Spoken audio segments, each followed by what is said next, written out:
Bonsoir à tous, merci de nous retrouver sur TV Sud pour votre journal local de l'Hérault.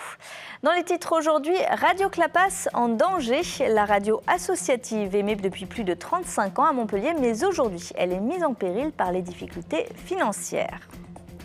Une aide juridique pour les victimes d'homophobie face à la recrudescence des agressions verbales ou physiques. La Lesbian and Gay Pride met en place une permanence dès demain. Et puis, quelle reconversion pour les sportifs de haut niveau. Les volleyeurs de Montpellier sont pris en charge par une association pour préparer la suite de leur carrière. Si vous viviez à Montpellier, vous avez sans doute l'habitude de retrouver chez Les Musiques, Actu et Magazine sur le 93.5 depuis 35 ans. Radio Clapas est bien ancrée dans le paysage médiatique local, mais aujourd'hui les difficultés financières s'accumulent. Pour survivre, la radio associative lance un appel aux dons. Reportage Mouadelia Kabi. L'une des plus belles discographies de Montpellier et elle est presque condamnée au silence. Depuis quelques semaines, les micros de Radio Clapas sont délaissés par ses journalistes. Aujourd'hui, leur rôle est plutôt de sauver leur radio en proie à des difficultés financières. Se représenter devant les élus, les politiques, les collectivités locales, les institutions, les informer déjà de la situation pour ceux qui nous soutiennent déjà et demander à ceux qui ne nous soutenaient pas de nous soutenir ou de nous soutenir davantage. La dette affichée dans le couloir à la vue de tous, comme pour rappeler l'urgence de juguler une dette qui atteint les 50 000 €. La direction lance un appel aux dons sur une plateforme de financement ou par chèque. Il en va de la survie de l'une des plus anciennes radios de France. On ne fait pas appel qu'aux auditeurs, on fait appel aussi aux institutions, aux hommes politiques, à tout le réseau dont dispose le conseil d'administration et les salariés, puisqu'il s'agit vraiment de sauver la radio. Ce n'est pas juste un petit appel aux dons qui va nous permettre de faire un projet, c'est vraiment la radio va mourir, quoi. Voilà, concrètement, et Radio Clapas ne peut pas mourir. Et pour ne pas mourir, Radio Clapas compte sur ses 70 000 auditeurs, 1 € chacun, et la dette serait largement résorbée.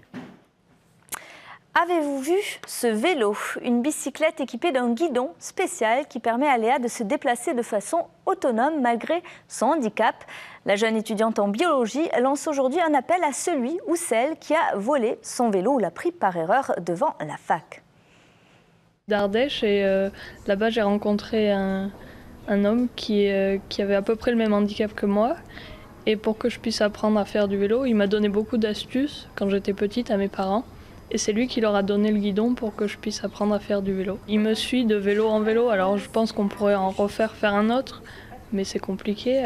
Le plus simple, ce serait que le guidon revienne. Parce qu'il ne sert pas aux personnes normales, parce qu'une personne normale, quand elle le prend, elle a les bras tout courbés. Du coup, c'est plus difficile de s'en servir. Et si vous avez des renseignements sur ce vélo et son guidon, vous pouvez contacter Léa au 06 42 00 01 50. 2013, année du premier mariage gay à Montpellier, mais aussi année marquée par une forte hausse des violences homophobes. Agressions verbales ou physiques, la Lesbian and Gay Pride refuse qu'elle reste lettre morte. Dès demain, l'association ouvre une permanence juridique anonyme et gratuite. Nous, on constate ici et là à Montpellier qu'il y a de plus en plus de personnes qui sont touchées par ces questions de discrimination. Et comme je l'ai dit tout à l'heure, il n'est pas question que les auteurs de ces discriminations restent impunis. Voilà.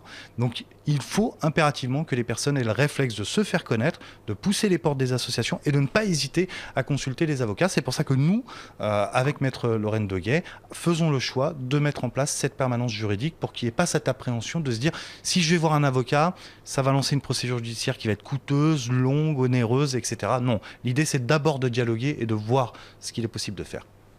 La permanence juridique sera ouverte tous les derniers mercredis du mois à 18 h, dès demain donc. Pour plus d'informations, vous pouvez joindre l'association au 04 67 57 36 83. La Lesbian and Gay Pride qui appelle également à un grand rassemblement contre toutes les discriminations le 8 février prochain à 14 h, place de la Comédie.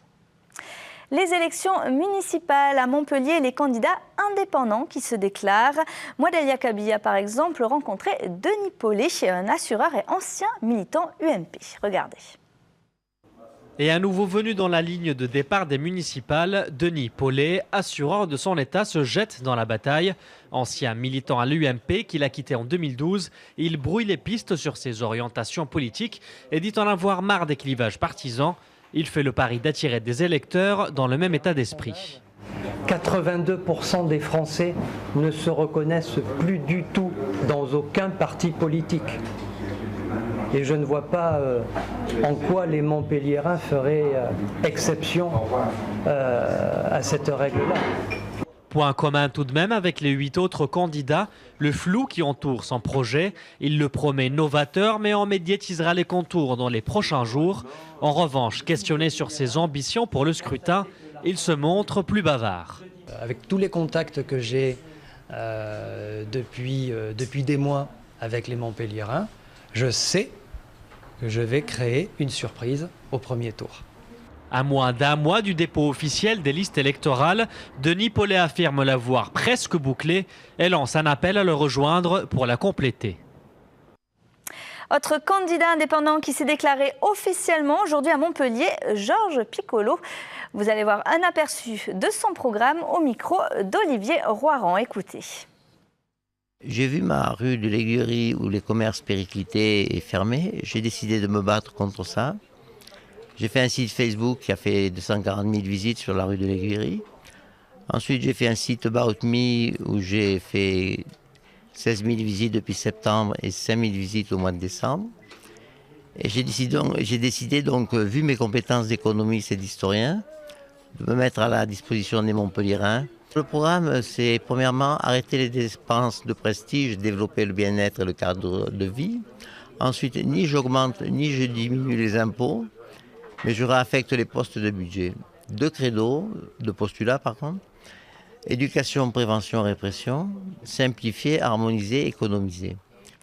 Quelle reconversion pour les sportifs de haut niveau au Montpellier Volley. Les joueurs sont pris en charge par une association, Collectif Volley, qui prépare avec eux la suite de leur carrière et la vie professionnelle après le parquet. Regardez. Jouer collectif, sur comme en dehors du terrain, le volleyball ne se résume pas uniquement à 3 touches de balle et un smash pour remporter la victoire. Le set décisif chez un volleyeur, c'est aussi sa reconversion, souvent délicate quand on passe son temps à s'entraîner. Au jour d'aujourd'hui, les nouvelles générations, ils pensent tous qu'ils vont se reconvertir dans le volleyball. Mais les places d'entraîneurs ou les places de préparateurs physiques, il n'y en a pas beaucoup.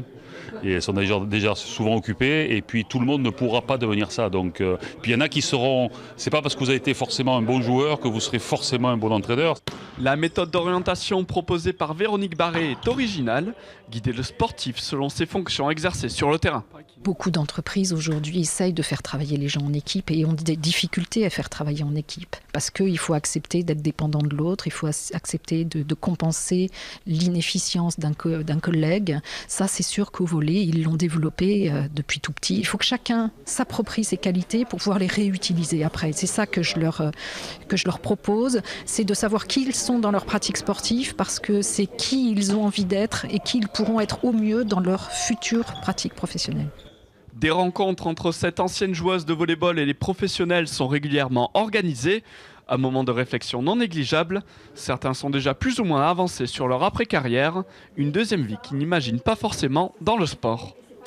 J'ai été confronté à 2 grosses blessures en fait, qui m'ont fait réfléchir pour la suite, quoi. C'est-à-dire quand on passe 1 an à la maison, pas pouvoir faire de volley, on se pose des questions sur l'avenir.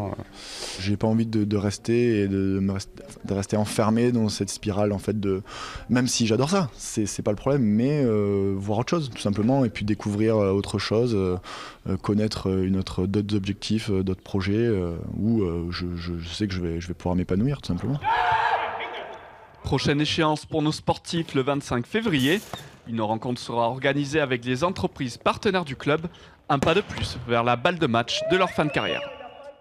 C'est tout pour le moment. Retour de l'actu dès ce soir sur votre chaîne locale à 20h30 avec l'info de votre région et dès 10h pour le 22 minuit. Passez une très belle soirée sur TV Sud.